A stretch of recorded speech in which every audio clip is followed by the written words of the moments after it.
Hello! It's a beautiful sunny day ug karong adlaw ang atong pilot episode sa Magtabi Ta. Kabalo ba mo kung asa ta? We are here in the paradise island of Tanglao, probinsya sa Bohol. We have discovered a coffee shop na gabaligya og lamian ug baratong kape. Ang nakanindot pa kay gihatagan ta og higayon makatabi ang tag-iya mismo. Makaingon ta na usa ni siya ka-empowered young woman. Most traveled person kay daghanan ni siya og nabisita ng mga country. Graduate ni siya gikan sa University of the Philippines. Alina, makigtabi ta. Hello everyone! Maayong adlaw, magtabi ta, kauban si Jo.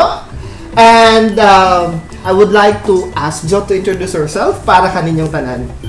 Okay, hi everyone! Ako si Joselle, Joselle Marie Fullido, tagiya sa Kopi, Isola. Yes, Jo, how are you doing? Kumusta naman ka? So far, so good. Yun, sa mo pag-cope up sa pandemic. Mag-happy na mag 1 year. Yes, so far, during the first 6 months, siguro, during the pandemic, actually, temporarily closed me. To be honest, we closed, but because I wanted na pursue gihapon, even during this pandemic. Actually, we were closed also because of the restrictions nga government restrictions, and we have to temporarily close because our stall also is very small, so we cannot accommodate. That's why we need to change plan. Mo na siya nag-online business min. Instead of having diners come here over at our store, we are now selling it online. Sa among pagtabi behind the scene, I discovered from John na it was her love of coffee that brought her to open up the business. But I would like to hear na mas maayo pud mas direkta ninyo madunggan sa iyaha. Unsay nag-push sa iyaha na mag-abli ng aning klaseng negosyo? Actually, why did I push this business? Actually, this is just a hobby first. And next, experiment. For me to see the coffee culture here in Bohol. Because nakita na ko, because I am actually a traveler. I love traveling around different places or different countries. Pagkalaglaag na ho sa Southeast Asia, I have seen that the coffee culture in Southeast Asia is very, very strong. Niya mo na nakita na ho, I want to see the coffee culture in Bohol, not the usual coffee culture na using the instant coffee or just simply kanabitong lounging lang sa place. But I want to see what's the coffee consumption here in Bohol, especially that we have a coffee as commodity sa country.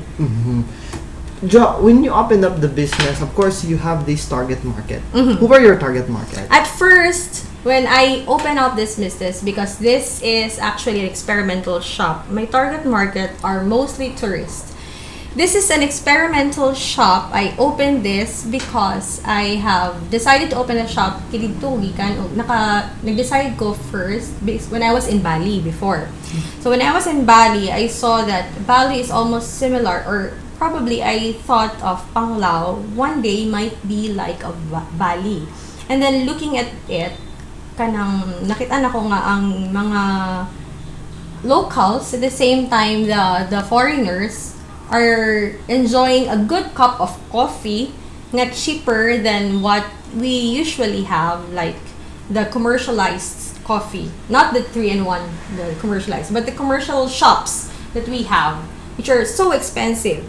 So what made me push is I can open a coffee shop at a lower rate, enjoying a good cup of coffee, pero barato-barato siya. And at the same time, it's also experimental para matanaw na ko.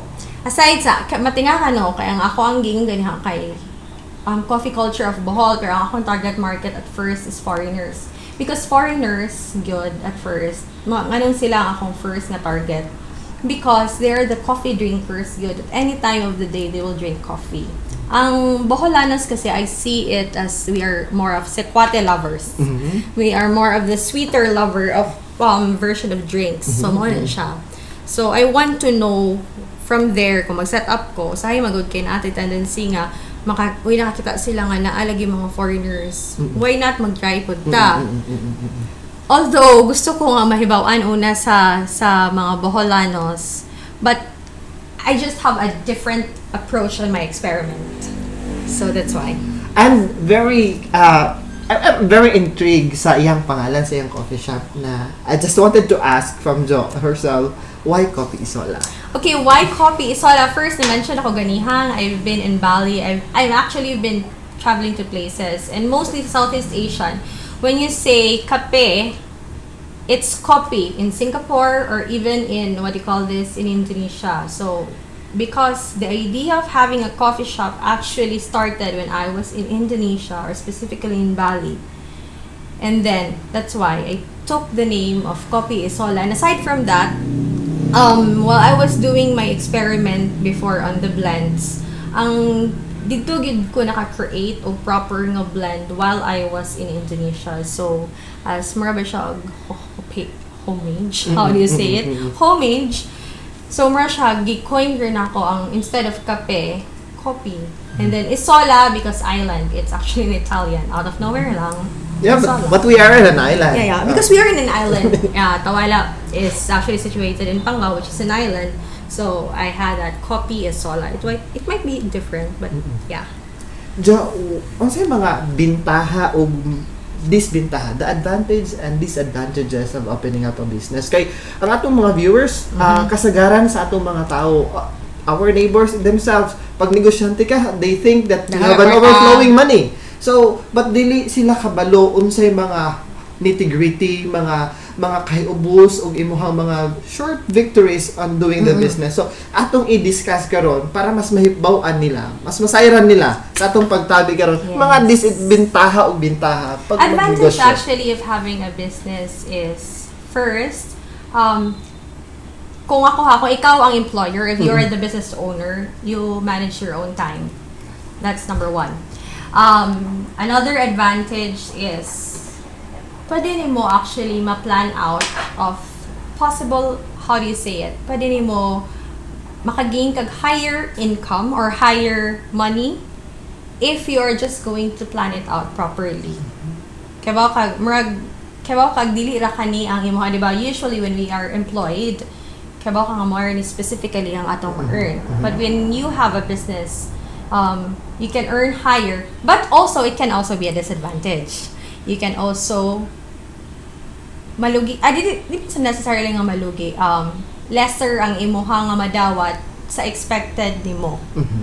So, what is good actually of having a business is you have your own time, you can have more money. Doesn't necessarily nga bigger ang income nimo, but there is a room nga pwede taas ang imuhang earn as compared Kung employee lang ka. But dili kung empleyado mo ka kay, usually it's more of 8 hours, the 9 to 5 or 9 to 6 nga imuhang trabaho.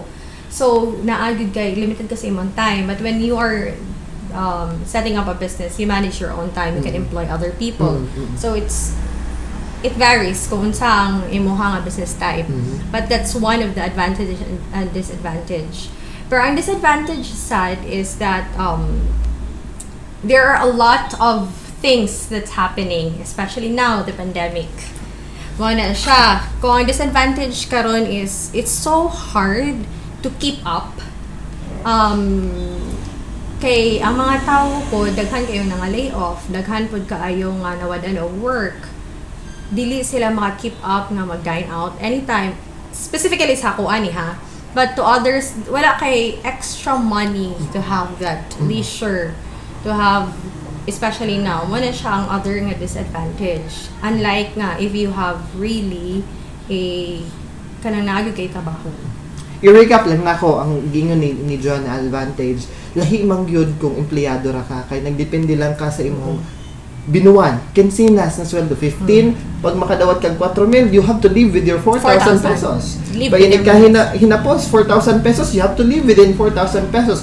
But once you're a businessman, you can go beyond The 4,000. Beyond that income, pero depende pud na sa imong kugi, depende pud na sa imong diskarte. That's the point ni Jo kaganiha. Oh, disadvantage pod kung dili ka passionate sa imong gibuhat o wa kay plano, wala kay conflict mo ra gahala-hala ka nga nagnegosyo. Disadvantage pod is it will also take money from, or it will take a chunk of whatever you have pod sometimes. So, for our viewers, dili ang nakadali ang pagnegosyo. Dili kay makaingon ka, nindot siya kay naasay negosyo, naasay kwarta, but behind that one is actually a struggle of a businessman or a businesswoman. Knowing na batanon ng atong guest karon, di ba? Yun sa kaniya pag-handle, iyang mga tao sa pagkakaroon during the time na nag-close siya, hangtod sa naghinay-hinay, able ang atong mga businesses. Yun sa nimo dyan pag-handle sa imong mga tao. Actually, kanang mura may nag-close may around 6 months or 7 months. So, in order for that to kanang ma-retain ako sila, which is also a good thing, pod na naghatag ko actually og a portion lang para lang naa sila kanang panggasto monthly. Pero wala may go operation. Pero I have thought of how am I going to keep up with the business nga ang amua sa una nga business is more of dine-ins. We don't do online before. So how am I going to change? That's why mo na ang plan B came in. That's why we had it online. So mo na siya ang hitabo. So most of us are actually in online business this time. But ladies and gentlemen, sa mga nagtanaw na mo, dili puding ana kadali ang online business. Competition is stiff this time. And maybe you are motivated na mag-online business and you have to do this selling and all. It takes an experience and a marketing knowledge really to promote your product online because ako na ingon ka ganiha competition. And let's try to take for those na mga businessman po diha ang idea ni Jo kaganihan. Bisag sarado sila, a portion of an amount naghatag siya monthly sa iyang mga trabahante because you know human resource is an asset also. Ayaw nato kalimtan na they are an asset to our business. Very important. Jo, another question is unsa ang imong may advice sa ato ang mga batanon na mga ganahan mo sulod og negosyo? And of course, we have a lots of overseas Filipino workers, mga nagtrabaho abroad ni only karon sa Pilipinas because of pandemic. They have the money, they have the means. But unsa imong ika-advise sa ilaha? Actually, to those who are planning to set up a business, especially this pandemic, it's actually a good venue to start a business. First, there are two things. If you're going to set up it online, better. Why I'm saying it's better because it's easier. It's lower cost that you're going to incur. All those operating costs that you are going to have when you have a physical store, lesser ang magagastos or lesser ang mangyayari. But then, when you start a business, I encourage everyone, even the younger generation, especially miski mga bata high school or college, why not start a business at a young age? How are you going to do it? First, you have to know what you really want to sell or what you really want to have a business. Kaya ba, kabalo ka ba unsay imong ganahan? Because when you really know what you want, whatever happens, like especially during this pandemic, whatever nga scenario nga mahitabo, kaya ba unsay imong next actions to take. So you have to be passionate with it. That's the very thing. Anyone can start a business. Ay kwarta or walay kwarta. You can be resourceful sa pag-start sa business. Maski mag-start ka una og plan sang uban, di ba? Uso kayo ang mag-plan kay passionate kayo mga tao, pwede mag-start kayo ngun ana. Very easier na siya. Pero having a physical shop right now, physical na shop, when I say physical shop, mga store or anything, I think you have to think twice whether you are going to set up or not. Or you're going to ride the tide nga, okay, it's good to set up the business now because lower ang cost sa rent. Lower ang mga rental karon kay, of course, during the pandemic. So, pwede you can ride the tide. But, you have to have a concrete plan. Kung mag-open ka physical store, you have to be ready whatever happens because it's so hard right now to set up a business given na there are a lot of people are not going out regularly. Unlike nga sa una ang regular ang let's normalize it nowadays na. Especially before nga kanang kayo maglakaw-lakaw lang ba. So mo na siya nakita mo. Jo, in dealing with business para mas masabtan sa atong mga young viewers, mga dedicated, inspired young viewers nato. Now, when you open up a business, there are also mga disappointments along the way. Your plans are very good, but sometimes na mga adlaw, oras o panahon na your plans doesn't come along the way sa unsay nakaplano. Tinoon. So how do you embrace, how do you cope up, and how do you manage disappointments on business? Actually, when you set up a business, you have to be strong-willed. I'm not sure. There are a lot of disappointments. Daghan kayong dili mo bitaw sa imong gusto.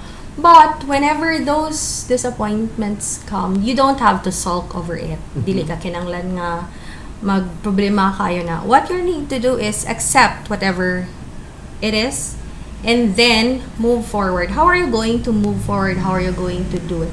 How are you going to proceed kung daghan kay kag mga disappointments? Imong ibalikon nimo huna-huna kung yun sa nimo pag set up at first. So you are going to think, unsa man, am I going to sulk or pasagdan na rin ako? Or make an action, change plans, accept and embrace it, and move forward. So the best thing is accept and move forward and take action kung unsa man yung disappointments. Kung naa magiging weaknesses, try to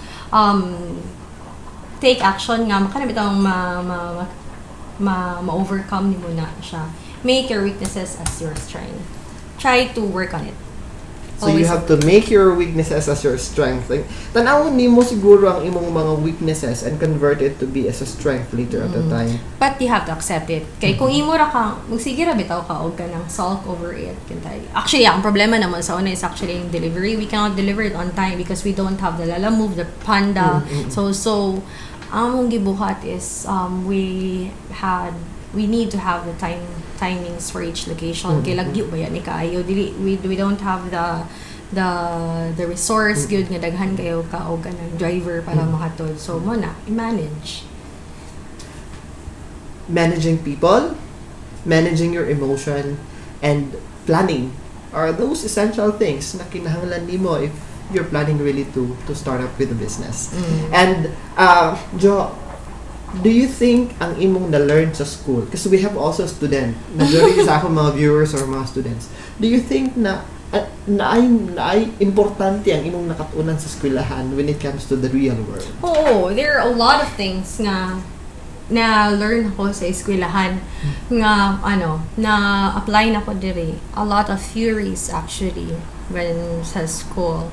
I don't know, with pricing, marketing, everything, I guess, promotions. But actually, at first, I didn't apply that because I was experimenting. So wala, gituyo na ko siya, wala siya i-apply. Pero this time, I'm trying to apply it. So all the strategies that I'm doing, I'm not actually putting karon tanan-tanan pa sa akong na-learn. Kaya actually wala ako massive. Ako lang gi-adjust according to what is needed during this time. Thank you so much, Jo, for your time. Would you like to invite our audience sa imuhang Yes, sure. business? And of course, for everyone, if a-flash na ko sa screen ang mga isulti ni Jo sa inyo. Please do invite them. Okay, you can order sa tanan nga ganahan ng mga dira sa Tagbilaran, kay mo deliver sa Tagbilaran, sa Dawis ug sa Panglao. You can order in our through Facebook and through Instagram or through our website, which is www.kopyisola.com, or just DM us or PM us at Kopi Isola Panglao in Facebook. That's our page. We have also another account which is the Kopi Isola in sa Facebook, or just check Kopi Isola in Instagram. Just DM us directly and we'll deliver it right at your doorstep. For free, bayamon delivery for now. So, wow. Why not? So take advantage, guys. Again, Jo, thank you so much for your time. Yes, thank you for having me. Salamat. This is our first episode sa Magtabita. We hope you learned something. Definitely, you have learned a lot. Kaya ako mismo, I learned a lot from Jo. And sa sunod na po natong panaguban, daghang salamat. Stay safe.